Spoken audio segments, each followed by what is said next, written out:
menorah parades here in Oak Park. But with all that's going on in the world regarding Jewish causes, did the parade even go off? Well, I'll tell you what happened. That is coming up.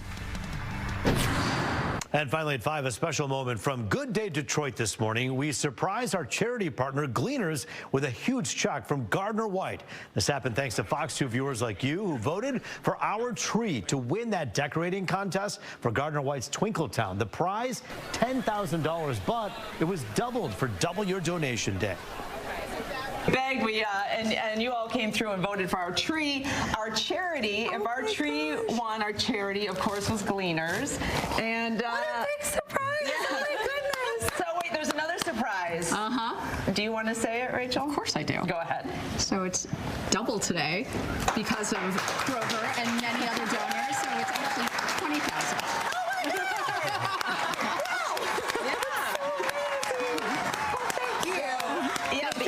I mean, what, 18,000 votes out of 50,000? Well, thank you, viewers. That is so incredible. Thanks to all of our Fox 2 viewers who voted. The news at 6 starts right now. Working for you. This is Fox 2 News at 6. Right now, a father and son are accused of carrying out an anti-Semitic attack that left more than a dozen people dead in Sydney, Australia. The violence raising security concerns here in Metro Detroit as Jews around the world celebrate Hanukkah. Tonight at 6, in spite of the tragedy in Australia, the annual Car-Top Menorah Parade is underway right now in Oak Park and neighboring communities. But as you can imagine, security is top of mind for everybody. Let's get live to Fox News' Charlie Langton with a closer look. And Charlie, what happens across the globe certainly impacts all of us here at home. Well, it did.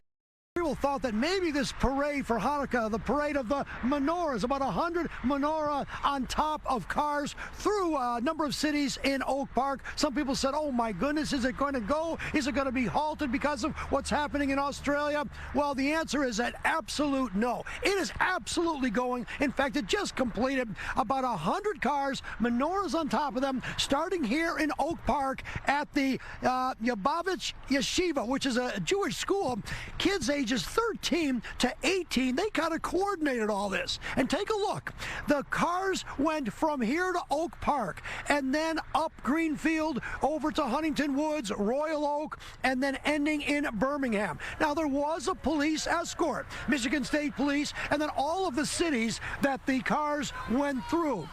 Everybody cooperating, no problem whatsoever. No, everyone was saying Happy Hanukkah, as you can see right there. In fact, you see that giant dreidel cement mixer. A lot of people were having fun. Really not a worry, maybe in the back of their mind, about what was happening overseas. But for here right now, they're celebrating Hanukkah. They're celebrating the menorah. Got a chance to talk to some of the people that put this together and the need for extra security.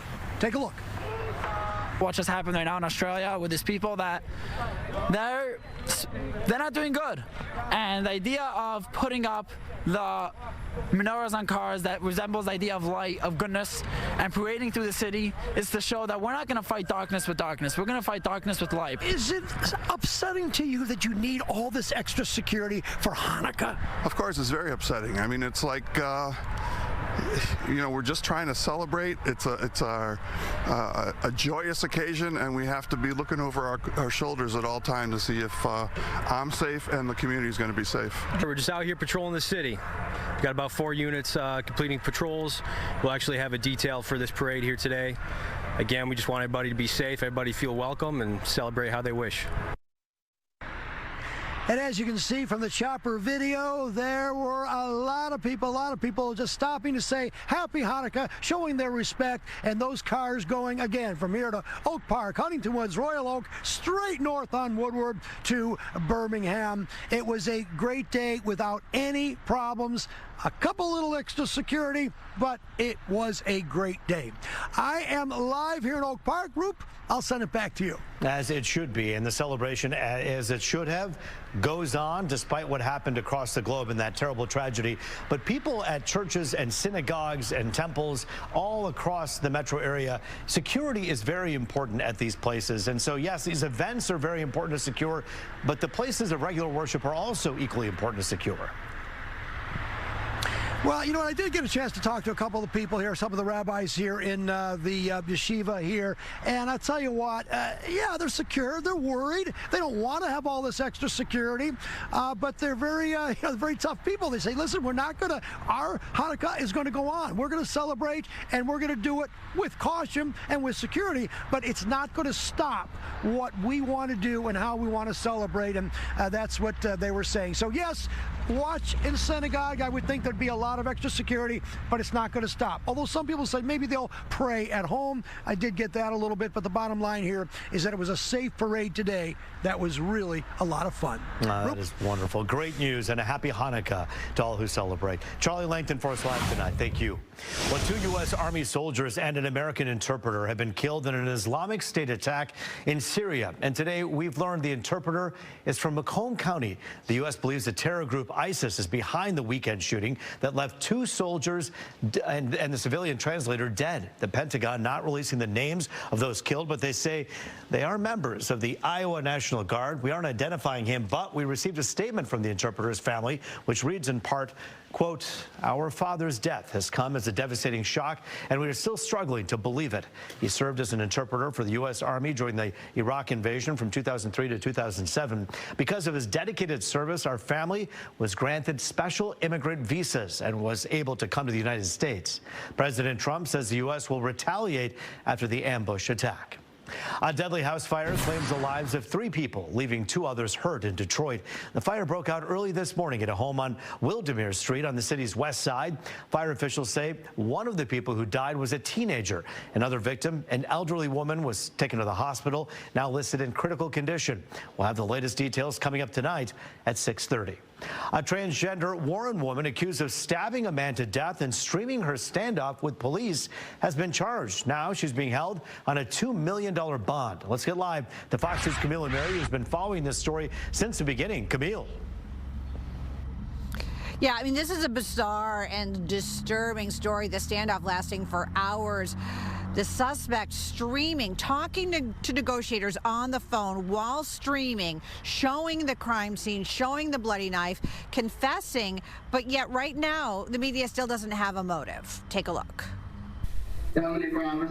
Dominic Robinson, a transgender woman who goes by the name of Nikki, in court today. Charged with first-degree murder, a Warren judge set Robinson's bond at $2 million. The Macomb County assistant prosecutor stating, "Involved in this case was extensive planning, at least to one additional person, what the intention was to kill the now deceased.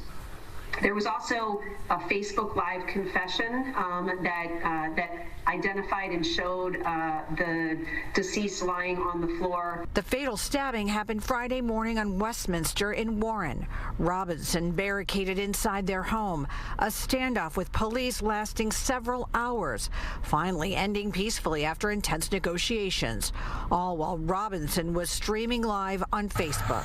Y'all was gonna let this walk away. I wasn't. Okay.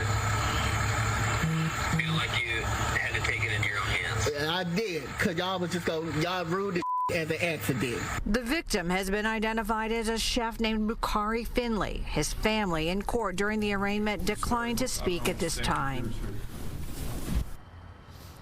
Now, I did speak with the victim's family member, one of the family members. Obviously, they're very distraught, but I did speak with him off camera, and he said they are planning to have a news conference later this week. Meanwhile, they say that Finley did nothing to deserve this. I'm hoping that we're going to learn more about him and possibly what led up to this coming up in the days to come. Reporting live, Camille and Mary, Fox 2 News. Yeah, and I know right now we don't have any word on intent, but any word on the type of relationship that these 2 people had? I mean, it's complicated, right? So Finley was somehow acquainted with the suspect's ex-husband, or current husband. The current husband died like 4 months ago.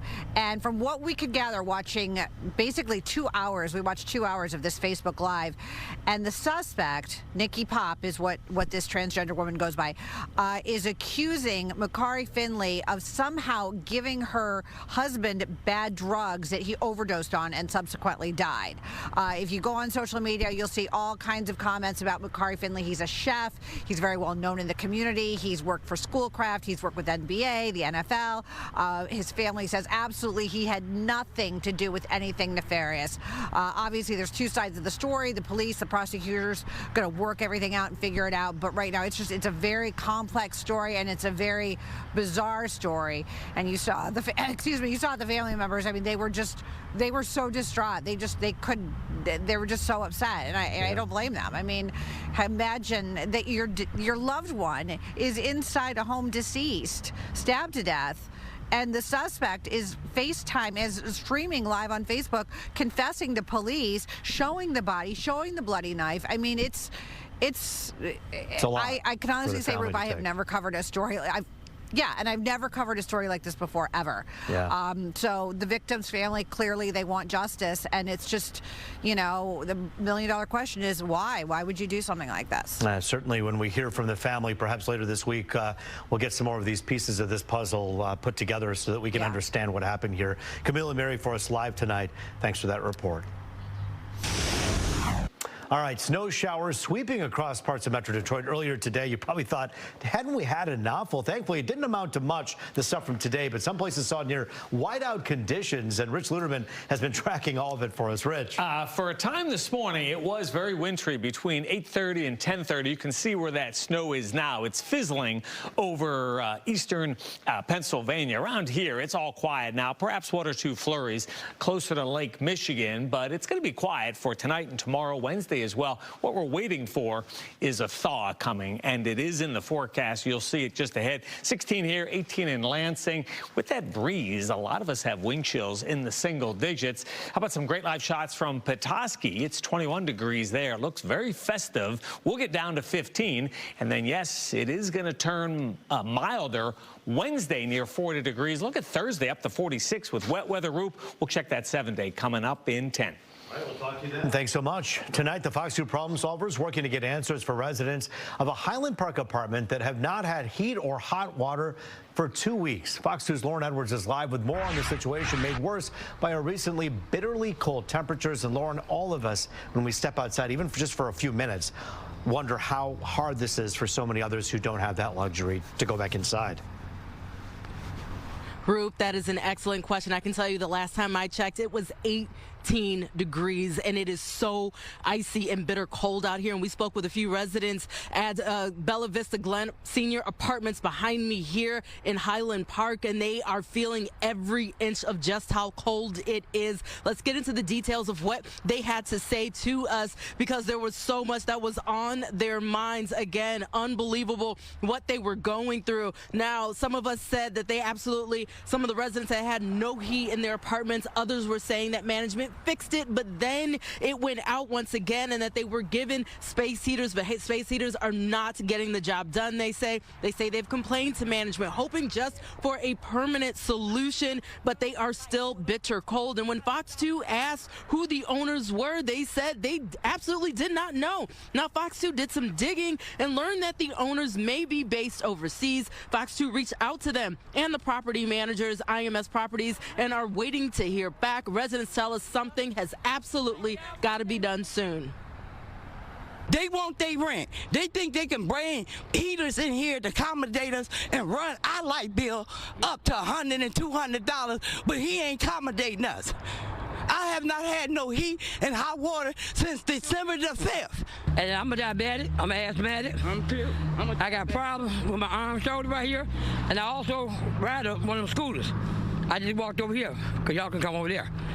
So other than that, I'm just tired of the building. We've been out of heat for almost 2 months. They say something wrong with the boilers, and I'm tired of complaining. I get pay my rent every month, so I gotta see somebody about Fox 2. It's hard, isn't it? Yeah.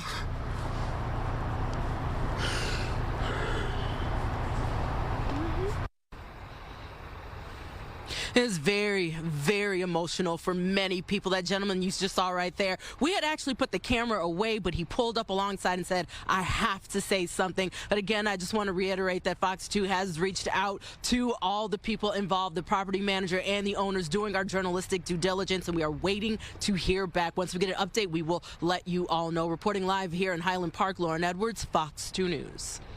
A Hollywood icon and his wife allegedly killed by their adult son. We speak to a local psychiatrist on how families can deal with mental illness and substance abuse.